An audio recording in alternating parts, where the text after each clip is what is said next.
আসসালামু আলাইকুম রহমতুল্লাহি বারাকাতুহু। কেমন আছো বন্ধুগণ? আজকে আমি মোলা মাছ দিয়ে আলু দিয়ে দেব। আমাদের ভাষায় চচ্চড়ি বলে, জানি না কার ভাষায় কি বলে, জানে তোমাদের ভাষায় কি বলে। রান্না করবো। সর্বপ্রথমে আলু পেঁয়াজ কুচি, তারপরে মাছ সুন্দর করে ধুয়ে দিয়েছি। এখন আদা বাটা রসুন বাটা দিলাম। এখন হচ্ছে লবণ স্বাদ অনুযায়ী, হলুদের গুঁড়া, তেল দিয়ে হলুদের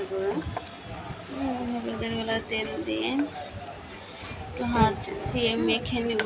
মরিচটা করে দেবো, কারণ মরিচ দিয়ে মাখলে আমার হাত প্রচুর জলে, এই জন্য আমি পরে দেবো মরিচটা, কাঁচামরিচ দেবো। তারপরে সুন্দর করে মেখে তেল হচ্ছে স্বাদ অনুযায়ী, লবণ হলুদ সব কিছু দেওয়া কমপ্লিট। মরিচটা একটু পরে দেবো, কারণ আমার হাত জলে তো মরিচ দিয়ে মাখাইতে পারি না, মাখিয়ে দেবো। এই জন্য মরিচটা পরে দেবো। মাখানো শেষ হলে পরে মরিচের গুঁড়া দেবো না, কাঁচা লঙ্কা মরিচ দেবো আর কি। আর অবশ্যই যদি আমার ভিডিওটা আপনাদের ভালো লাগে, সাবস্ক্রাইব, লাইক, কমেন্ট করতে ভুলবেন না। এরকম একবার রান্না করে দেখেন, খুবই টেস্টি হয়। ছোট মাছের থেকে, বড় মাছ থেকে ছোট মাছের যে কি স্বাদ, না খেলে বুঝবেন না। আসলে আগে খেতাম না, আমার বাবা খুব পছন্দ করে। আর ছোট মাছ এনেছি, আমার বাবা এসেছে বাবার জন্য।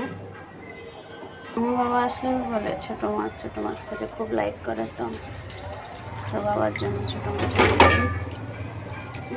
এতটুকু পানি দেবো ব্যাস। এখন হচ্ছে জাল ধরিয়ে দেবো।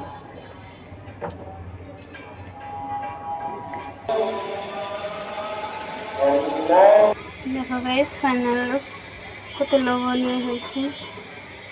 কই মাছ বানা, খাসির মাংস আর ছোট মাছ। দেখো কত আম, শ্বশুরবাড়ি থেকে আম নিয়ে আসছে।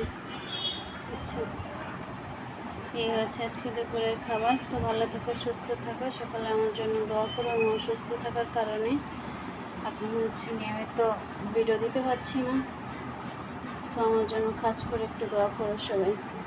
ভালো থাকো। আল্লাহ হাফিজ। আসসালামু আলাইকুম রহমতুল্লাহ।